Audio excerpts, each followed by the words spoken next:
My ex cheated on me with his work wife. After they lost their baby, he wants sympathy.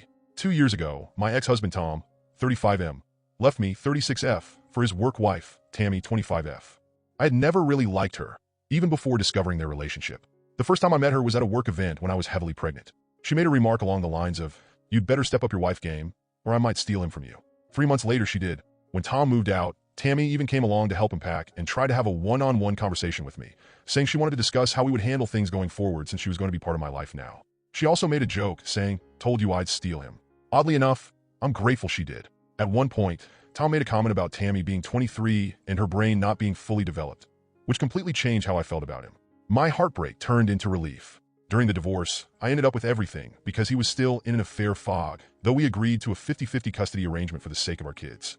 I've stayed civil with them for the sake of my children, so we can attend events without any drama. Beyond that, I don't care about Tom or Tammy. Around June, Tammy showed up instead of Tom for a pickup, excitedly showing off her engagement ring and saying she wanted me, along with my daughters, to be bridesmaids.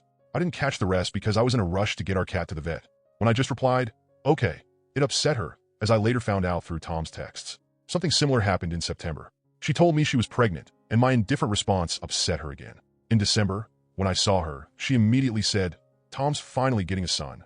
I sarcastically replied, "I'm sure Lord Tom is thrilled to have an heir for his lands and titles," which caused some drama because Tom's family found it amusing, while Tammy was bad-mouthing me. I hadn't seen her since December until today, during a drop-off with Tom. As they approached, I noticed Tammy no longer looked pregnant. Tearfully, she told me, "We lost the baby."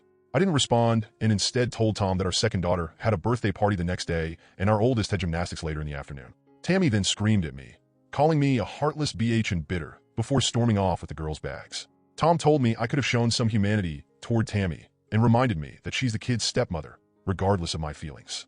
I told him that outside of our kids, I don't care about him or Tammy, and I certainly don't owe her any pity. He called me an a-hole and a few other things before leaving. Normally, this wouldn't bother me, but my ex-in-laws, with whom I have a good relationship, told me I should have shown some empathy toward Tammy, at least for the kid's sake. Update 1. So, I texted Tom today. Due to Tammy's mental state, I prefer if he or his mom does all the pickups from now on. If Tammy's mental health gets any worse, I want the girls full-time for a couple of weeks until it's a healthier environment for the kids. Tom tried to call me, but I texted him, saying I prefer texts. He said he wanted to have a heart-to-heart. Yeah, not gonna happen. I asked if it involved the girls, and he said yes, but it's also about all of us going forward in the relationship he wishes for us to have. Basically, he wanted family therapy with himself, me, Tammy, and the kids. I said if he thinks the kids need to see a therapist, I would be happy to find one we can both agree on, but again, he kept bringing it back to us. After a few hours of knowing it was going nowhere, I just left him on read. I called my ex-in-laws and told them the situation and how I don't want to be involved with anything related to Tammy and Tom unless my kids are involved. I reminded them that I've expressed multiple times that I don't care, and I don't want anything more than a civil co-parenting relationship. I told them that even though I value my friendship with the family, I will go low contact if this happens again. Maya Mile apologized, saying she was very emotional because, at the end of the day, Tom is her son, and he was heartbroken. Plus, the baby was her grandchild, which I completely understand, and I forgave her. Now here's where it gets weird. Tammy showed up at my house. I've watched enough true crime to know not to open the door, so I talked to her and recorded the conversation through the doorbell cam. She was crying, saying she was sorry and that she just wanted to be my friend. Then she said I need to forgive her because she lost her baby as karma for what she did to me. She was saying other stuff, but I couldn't understand her. I called the police, then my brother and Tom. She didn't get arrested or anything, but Tom talked to my brother, said he was taking her home, and agreed it's best if I have the kids full-time for now. My girls are home safe, and my brother will be staying with me for the foreseeable future. I'll be seeing a lawyer first thing Monday about full custody and a restraining order because I have a sinking feeling it's going to get worse. Before it gets brought up, I just kept telling Tammy to leave my property because I didn't want to hear it. I don't know why I was dragged into this when I was looking forward to my chill weekend. I'd also like to address the people in my last post calling me jealous or bitter. I have nothing to be jealous of. Someone who cheats on you isn't a prize. He's Tammy's problem now. For those of you saying that I don't care about my ex's life comment means I'm not over him because I don't want to be friends with him or Tammy, let me clarify. When your ex moves on and tells you to leave them alone, they're not playing hard to get. They really don't want to talk to you. Update 2. I won't be updating again until all the legal issues are resolved and my mental health is in a better place, which could take anywhere from 3 to 6 months. I spoke to a lawyer today, but I'm obviously not going to go into details. However, with all the evidence and witnesses on my side, I have a good shot at getting full custody. But it's only day 1, and nothing has started yet. Tom has saved me. It didn't go far, thanks to my brother, but it has left me very shaken. I agreed to let Tom visit the kids whenever he wanted. So when he came over yesterday evening and went into the garden with the kids, I went to take a shower. When I came out of the bathroom, he cornered me, saying he wanted to talk. I told him it wasn't the right time, and either to go back out to the girls or leave. He started saying that he made a mistake, Tammy was a nut job, and he wanted to come home to us. I told him to get the hell out of my house, and that there is no us. Then he started saying things I physically can't type without breaking down and tried to force a makeout session, to put it politely. Thankfully, my brother heard and came running. Unfortunately, the kids heard everything when my brother and Tom started fighting. I was in complete shock and couldn't do anything to help the situation. Even when Tom was being taken away, I was too scared to move and couldn't comfort my crying children. Not my proudest moment. Remember how I mentioned that I adopted older cats? Well, I put cameras in the common areas of my home to watch them while I'm at work, and one of those areas is the hall between my room and the bathroom. I don't know what to do about Tom moving forward, but I know I can't face him ever again, even with supervision from my father or brother, who both work in law enforcement. Tammy sent hundreds of messages to me and my two oldest children, but I can't block her due to my lawyer's request. My ex-in-laws have reached out and said they'll help me however they can. His sisters have disowned him, but since this is all very new, they might change their minds. I plan on moving after everything is sorted so that I won't ever cross Tammy's path again. Thank you all for your love and support. Hopefully, I can give you all a positive update in the future. And to the young men sending messages asking for nudes or sending pictures of your privates. Thanks for the laugh, but I'm done with that. Update 3. Now, this isn't going to be epic or anything. After everything happened, I was planning to press charges for SA, but my ex's family reached out and wanted to meet with their lawyer. Instead of going to court, my ex offered to give me full custody and a large amount of money for the girls, with more when they got older. I was shown proof of the accounts that were set up with the money already deposited, which can't be touched until they turn 18. I accepted the offer, with a condition of my own. Now, I know what everyone is going to say, but having their dad on the offender list and going through the courts would have hurt my daughters even more. My condition was that he leave the country. I would allow one FaceTime session a month with each girl who willingly wanted to talk to him. If her daughters decided they wanted to speak to him more, I'd allow that too.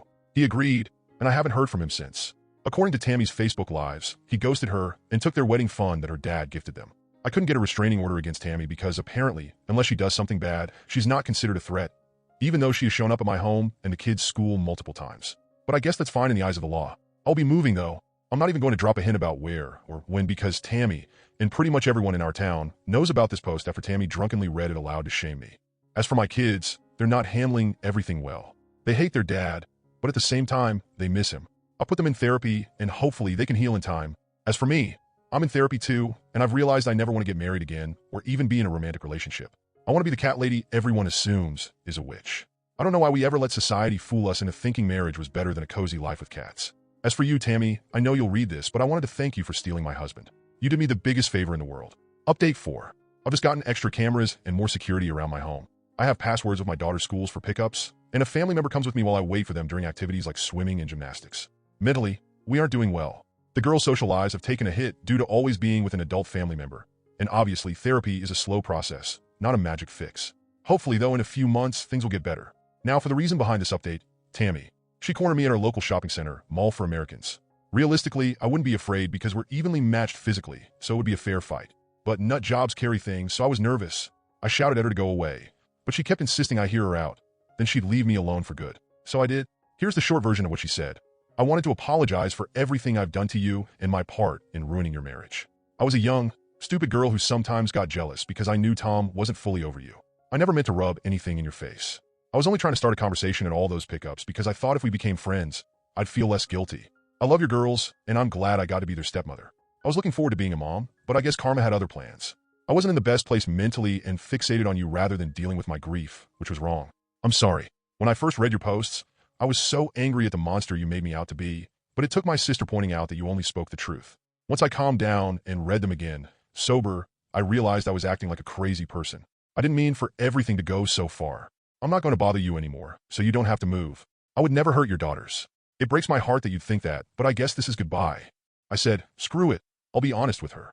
I told her that we would never have been friends, even if she didn't get with Tom while we were married, because she's an unlikable pick-me with no sense of boundaries. I also told her she needs to get serious help. Then, I told her I forgive her and truly wish she finds peace within herself. We told each other goodbye. I won't lie. I thought she was going to do something stupid to herself, so I contacted my in-laws to get in touch with her family because I was genuinely worried. I know what everyone's going to say, that I shouldn't care or want to help Tammy, and that I'm a hypocrite. But I don't care about Tammy as a person. I just know I'd never forgive myself if she did something, and I could have made a phone call to prevent it. Here's the twist. I got a call from a friend an hour ago. She worked with Tom and Tammy. Apparently, Tammy and Tom are together in the United States. According to them, I'm an evil, bitter ex who cheated on Tom. Our youngest isn't his. And I made false accusations to get full custody because I wanted to live off child support. They claim I also sent drunk pictures of myself pissing on their son's grave. Tom, out of respect for my girls, won't post the photos but hopes that one day they'll get in contact with him. They also claim I turned everyone against Tammy, even my kids, because I was jealous they loved her more and called her mom. He also disowned his family and calls himself a high-value man, which I have no clue what that even means. It's all public, but the comments are turned off. What makes it even more cringe is that they're both kneeling next to a certain Hollywood actor.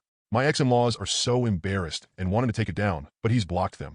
We're all guessing Tammy was only waiting to tie up loose ends. I'm guessing he never stole the wedding money, and they just made that up for some reason. Why would they fake him abandoning her? Why did Tammy act like she was going to harm herself? I'm so confused right now. At least I won't see them locally for now. I won't be at peace until I move. Tom is due for his first phone call to our second daughter on the 27th, but I doubt I'll let him call.